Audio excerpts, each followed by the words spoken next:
স্বাধীনতার জন্য সুনীল গঙ্গোপাধ্যায়।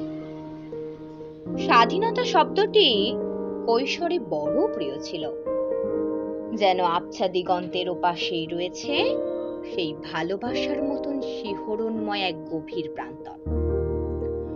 বয়ঃসন্ধির মোড় পেরুলেই সেখানে পৌঁছে যাব।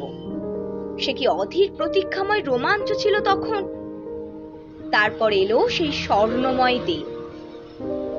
এমন একটি বিন্দুতে এসে দাঁড়ালুম যার দুপাশ দিয়ে আকাশ বিভক্ত হয়ে গেছে। সূর্যের সোনালী রশ্মি আশীর্বাদ জানালো, বৃষ্টি দিল সব গ্লানি ধুইয়ে। সবাই বলল, এই তো বেশ পবিত্র প্রস্তুত হয়েছ, এবারে কয়েদখানার মধ্যে সুরসুর করে ঢুকে পড়ো।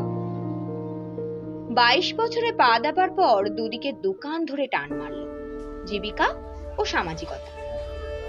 পৃথিবীটাকে যেরকম চেয়েছিলাম তার ওপারে শুধুই কুয়াশা, যেন সবকিছুই আছে, ছুঁতে পারছি না। চেয়েছিলাম মানুষের মুক্তি, কিন্তু আমার হাতে পড়েছে বন্ধন। দূরত্বের আড়াল থেকে কেউ যেন ডাকছে, বুঝতে পারছি না তার ভাষা।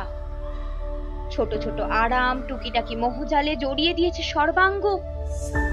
এরকম কথা ছিল না, এরকম তো কথা ছিল না। ক্রমশ একটা বয়সে পৌঁছে মনে হয় সামনের দিকে আর কিছু আশা করবার নেই। তবু একটা জেদি অহংকার জেগে থাকে। কার জন্য আশা? শুধু তো আমার জন্য নয়, যারা নতুন জন্মেছে তাদের জন্য। কিন্তু বিষণ্ণতা ছুঁয়ে থাকে নিজস্ব দেয়াল। গাঢ় অভিমানে মাঝে মাঝেই গলা চুপসে আসে চা। আশেপাশে শুনতে পাই প্রকৃত স্বাধীনতা নয়, শুধু স্বাধীনতা শব্দটির দেহতত্ত্ব নিয়ে চলছে তুমুল কলরব। মাঝে মাঝে ঘোরার চেষ্টা করে পালিয়েছি। পাহাড়ে জঙ্গলে আদিবাসীদের আস্তানায় কিছু একটা ভাঙার অস্থিরতায় নিজেকেই ভাঙতে চেয়েছি বারবার।